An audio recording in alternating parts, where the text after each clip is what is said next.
Come tell everybody what we're here today for. Okay. We are here to plant a garden. We're planting a garden. We are planting a garden. So we've got the whole family here today to garden. This is my mama, Kelly. Hi. And then over here we have my sister, Abigail. Hold on, let's give her the mic. Tell them your name into the mic. I'm Abigail, and this is my little girl, Dottie Joe. Say hi, Dottie Joe. Hi. Here comes Odie. Now you're done? Now you're done? Come up here. Come say hi. We have some friends on the camera. Will you tell them your name? Odie Morgan. Wow, he's so smart.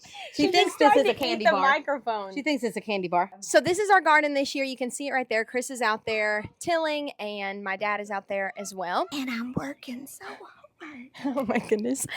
We have been working. And we're about to get to work.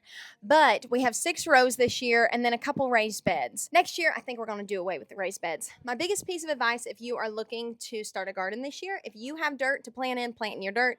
It is so much better than planting in a raised bed. It's more affordable, even if you pay somebody to come till it up if you don't want to invest in a tiller, and you don't have to fill it with a bunch of soil. And the ground retains moisture better than the raised beds, so you don't have to water it. So those are my gardening tips that I learned from last year. We're gonna head out into the garden and get started. Okay, so here is a look at the garden. We have a row right here. This is gonna be our tomato and marigold row. That's why I have all of our marigold seeds. And then right down here, we think we're gonna do our peppers on this row, green beans on this row. Chris is still raking the rows out there. You can see him. And then we're probably going to do some fruits like watermelon, cantaloupe down this row. And then these last 2 rows are gonna have cattle panel arches. And we're gonna do something that I have always wanted to do, and that is a pumpkin arch.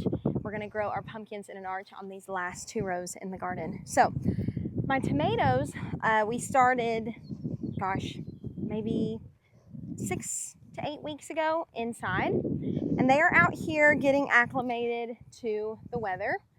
I know that you probably won't believe this because they're all super compact, but we have 101 tomato plants right down there at our feet. 101? 101. That's a lot. It's a lot.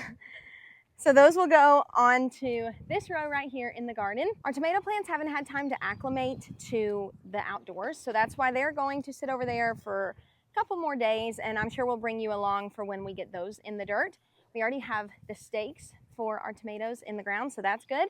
But right now, we're gonna get our marigolds in between each stake, and I love planting marigolds beside our tomatoes because they help deter pests and they also look beautiful. So we're gonna do that right now. So what we need to do is plant some marigold seeds in between each of our stakes. Oh, okay.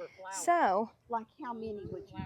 well, I do them pretty like heavily because they don't all germinate. I do it. Yeah, and then I'll just go in here, sprinkle them in.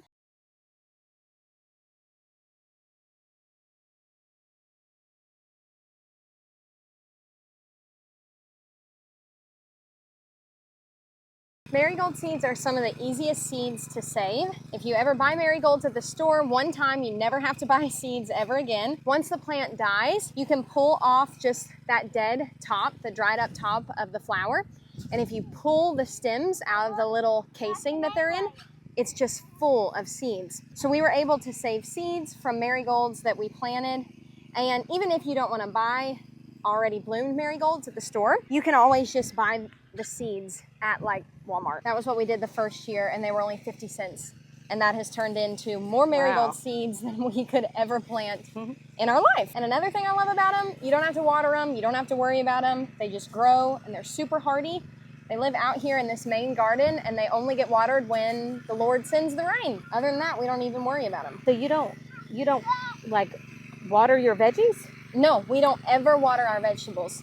Okay, I didn't know that. We just let the rain water them. Now, the only reason we okay. can do that is because we're in ground and the ground retains the moisture. Okay. If you're doing container Then gardening, okay. you need to have water. Water. Okay, that makes a ton of sense. So, I love anything low maintenance.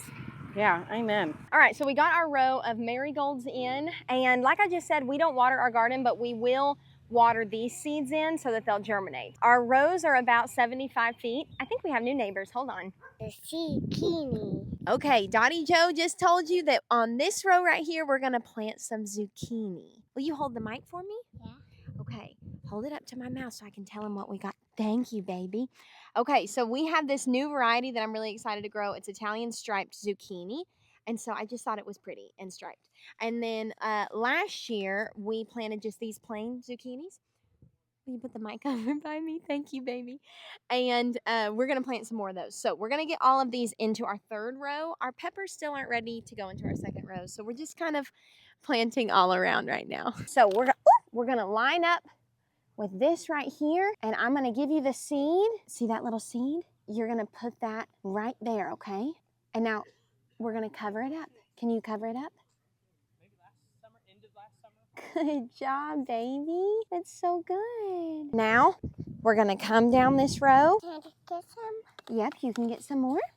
And now Amy's going to make a little spot. Okay, drop one in there. Cover it up. So I bet we could plant another one right in here. Okay, are you ready? Yeah. Get you one. Put it right here. Good job. Cover it up. Cover it up. Now do it in there. Now let's move down the row a little. Right there. Drop it in there. Right here. Cover it up. Can I do it? Yes. Here's one for you, but we have to move to a new spot. Right here. Right there. Cover it up. Good job. Okay, that's good. All right, so we've got my sister going through with the watering can and watering in this row where we just sowed our zucchinis. And I mentioned to my sister that I had cabbage. I look like a farm girl. I look like I belong here. Okay. Woo! So Okay. you look beautiful. So we do have some cabbage. So we think since zucchini get big and cabbage get big, that'd be good to do cabbage at the end of our zucchini row. But look at these, Abby. I've got some beautiful green zinnia flowers. And I thought maybe we could do like a little patch of flowers in between the zucchini and the cabbage, just to keep so like cute. florals in the the rest of garden. the row. So these are some zinnia seeds that I saved from zinnias that I grew last year. And we're just going to do a little patch of them. Okay, so Abby's doing our cabbage seeds. We're sowing just a couple seeds into the dirt, covering it up every 1.5 feet. What do you think, Odie? Will you eat the cabbage if we boil it with butter? Oh. I don't like cabbage. Will you eat slaw?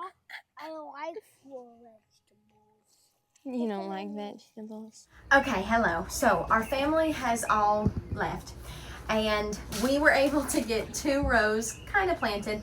1 row of marigolds and the stakes in for the tomatoes, as well as our row 3 of zucchini, zinnias, and cabbage. So that's what our row 3 is. I have this garden book that my sweet friend got me. And last year I did not have a gardening book. I just did this on a piece of copy paper. But it has this grid that you can fill out.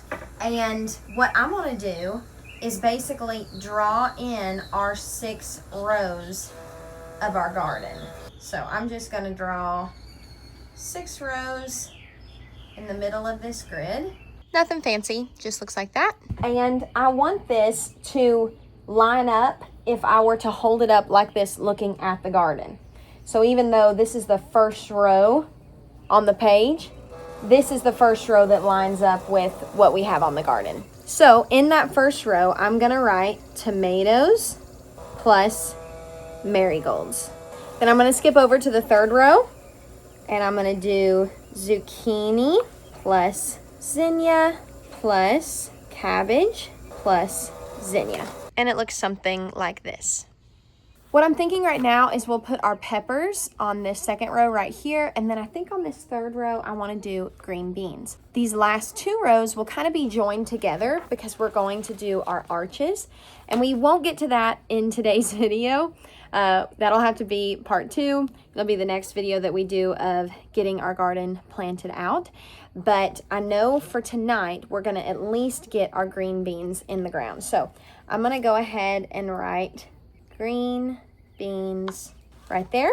And I have a lot of herbs that I want to plant as well, and I'm trying to figure out where those are going to be intermingled. I know a lot of people plant basil around their tomatoes, but I have already filled up all that space with marigolds.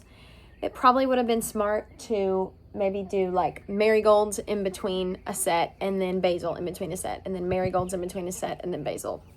I didn't think about that until right this second. So I might take some of our herbs and plant those around the green beans. I'm gonna look that up and make sure that those can be planted around each other. But that will be our last task for the evening. And then we will finish out the garden on another day. We do have some pole varieties of green beans, but I'm going to get the bush varieties in the ground first, just because I don't know exactly what we're gonna do to trellis the pole beans. We might use some of our cattle panels, or we might do something else. I don't know, we'll have to decide.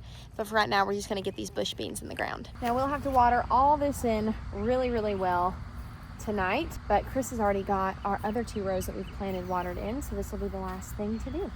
Now we learned from a good friend that grew up on a big old piece of property where they grew a ton of green beans, that you can plant these a lot closer than what you think. See, these green beans say to thin to 6 inches, and then put them in rows 18 to 30 inches apart. What I'm gonna do, instead of doing these in just one singular row, I'm gonna kind of plant them right next to each other in this one row.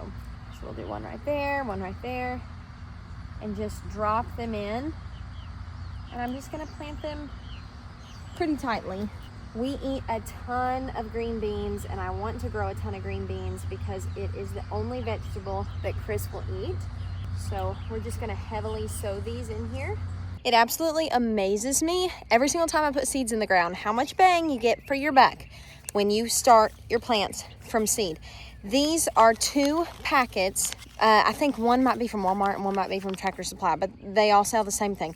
These are like $2 seed packets. You get, I don't know how many I ripped off the top, but you probably get, I don't know, 40 seeds in these little $2 seed packets. And I have sowed these, I've doubled them up, and you can see just where that dirt changes colors, right back there, all the way to here, all sown from green beans. This is going to provide so many green beans for us, probably close to a year's worth, just from about $5 in seeds that you put in the ground, which is incredible. And I am a little bit of a seed addict, and when I see them, I always think I need them, you know? And usually if they're a deal, I'm like, I really need them. So this is a huge bag of seeds that I got at our local co-op. And I mean, this bag was full. We planted a ton last year, and I have some that are in little envelopes in my seed organizer, and I've given some away. And we still have a ton of seeds left. So I'm gonna try and plant out the rest of this row in this packet. We'll see how many we have left after I sow the rest of this row.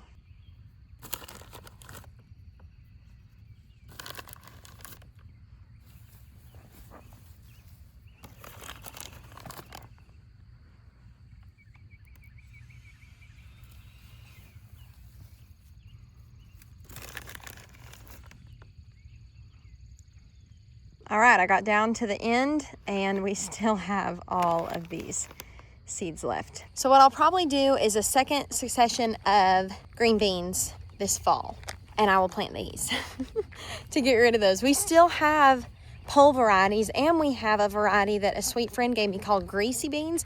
Y'all comment down below if you have ever had greasy beans. They're an Appalachian heirloom variety of green beans, and they're a pole variety, and she gave them to me. They were like extinct for a little while is what people thought. So not extinct, but they thought they were pretty much. And now folks have started growing them again because a little grandma in Appalachia had some.